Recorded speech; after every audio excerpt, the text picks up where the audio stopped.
Kent Online News. News you can trust. This is the Kent Online Podcast.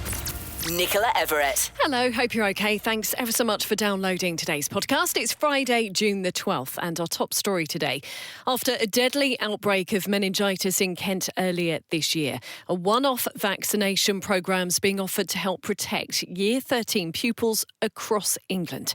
2 young people died after falling ill from the disease in March, which was linked to a nightclub in Canterbury. Under 25s starting uni for the first time are also being offered 2 doses of the MenB jab. Well, Dr. Julian Spinks is a GP in Medway. He's been speaking to Lucy. I think that I'm slightly reassured that they've decided to go this way. And I think an awful lot of parents of teenagers who are heading off to university or other places will also be reassured that they'll get some protection. The outbreak that happened earlier in the year in Kent came as a shock to a lot of the medical profession. It was a large outbreak, much larger than the normal one, and impacted so many people from one place. And so I think that public health have been looking carefully. I'm told that there are more outbreaks this year than normal, and some of those are bigger than normal. So things may have shifted.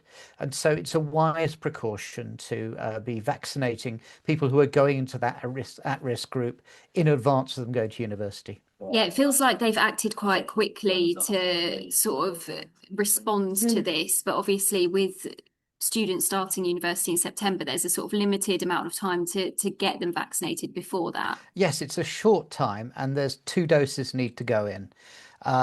The Year 13 pupils, which are the majority of these, will be contacted. It'll either be by letter, email, or if they've got the NHS app, through that. But there is another group, which are people under 25 who are going to university or another residential educational institute, who can be vaccinated. It's not so clear how they're going to be recalled. And the other thing we don't know as yet is exactly where they're going to get the vaccinations. It sounds like school will be a good idea, but the problem we've got is 3 weeks into July, the schools break up, and the second dose would be right in the middle of August and the school holidays.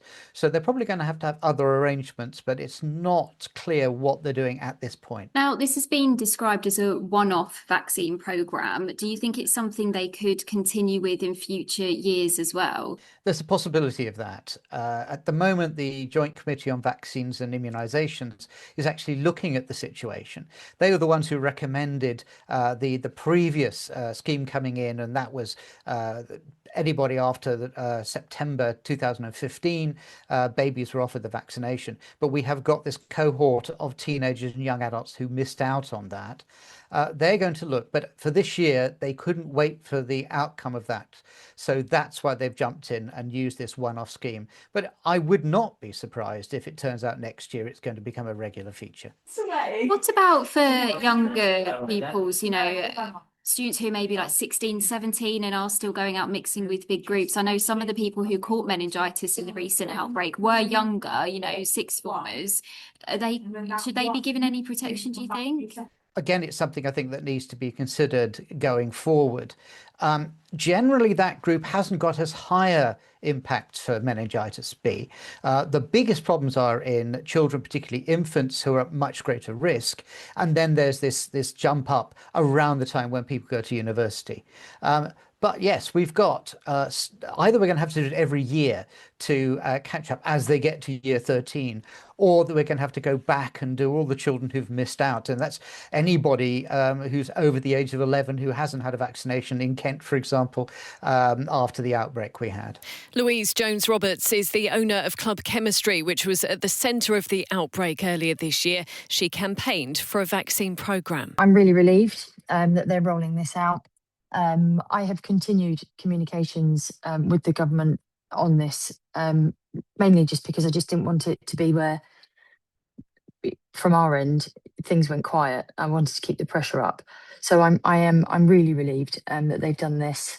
I'm slightly baffled as to why only one off.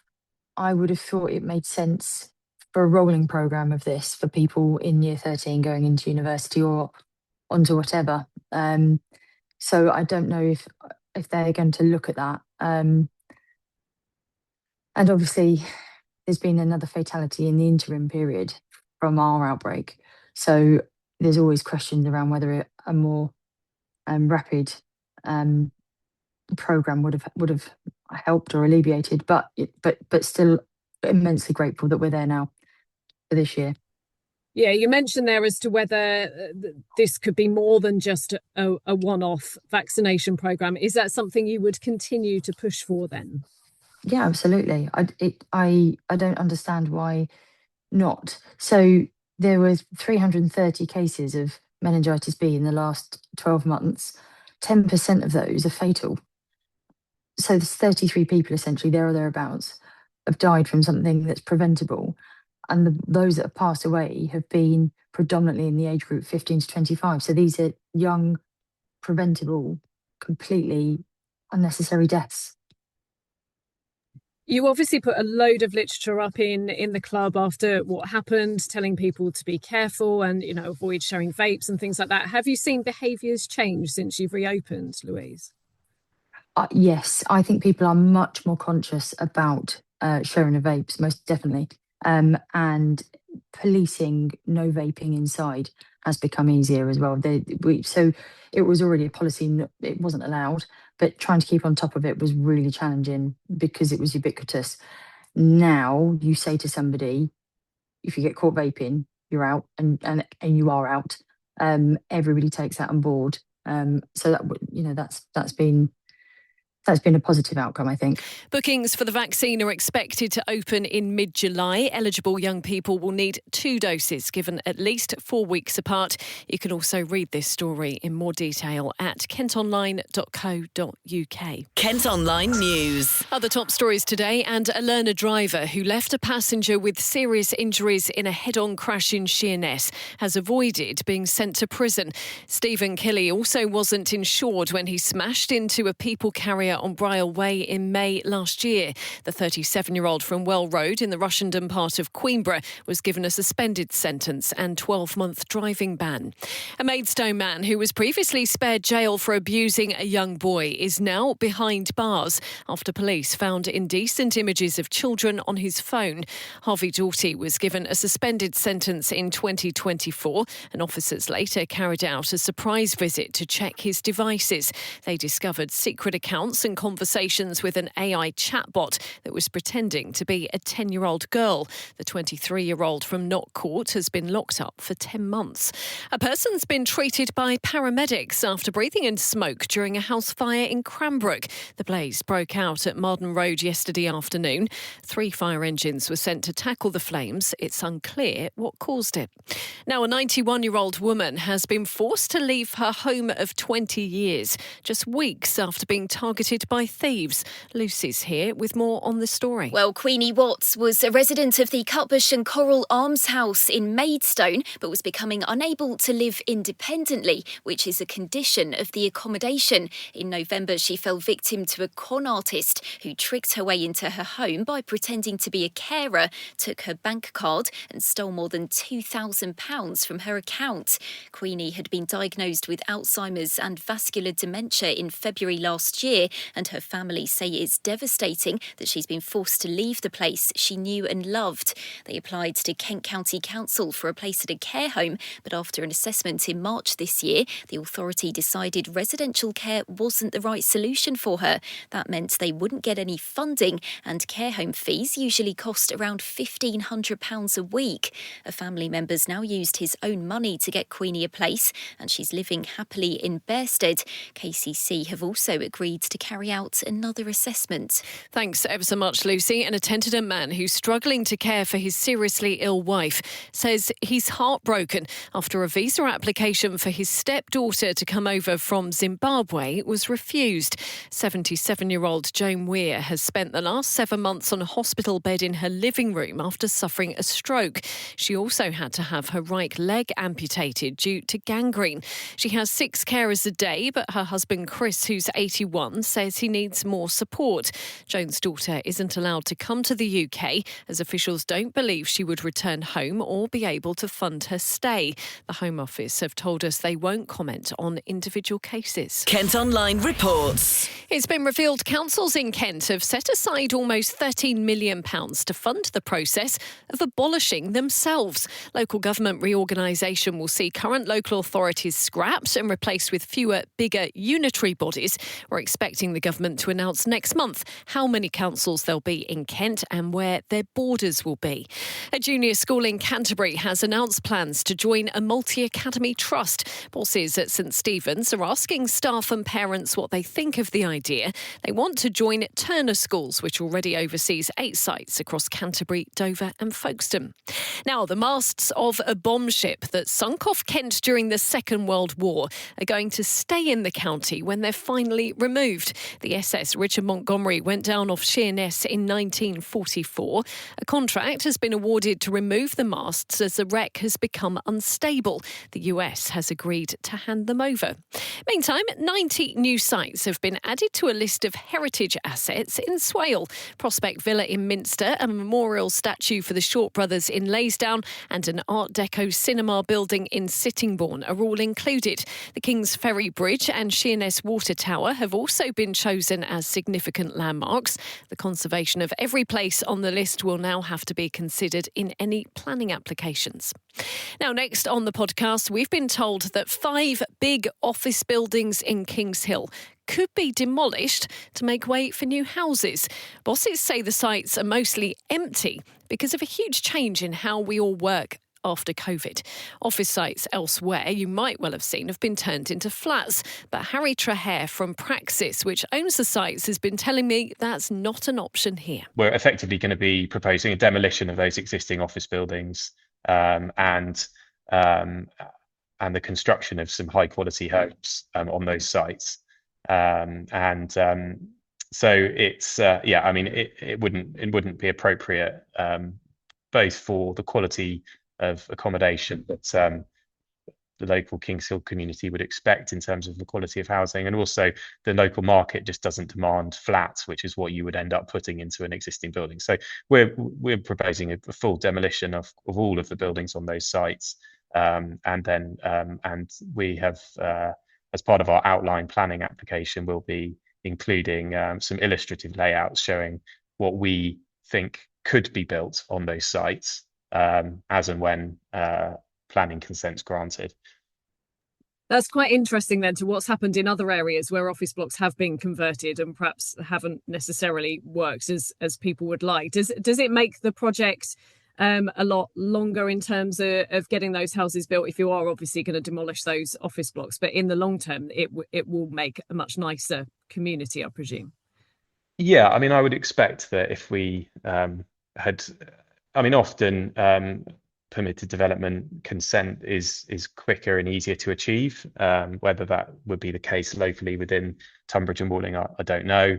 But I mean, these processes do take time. It's obviously important that we design these schemes well.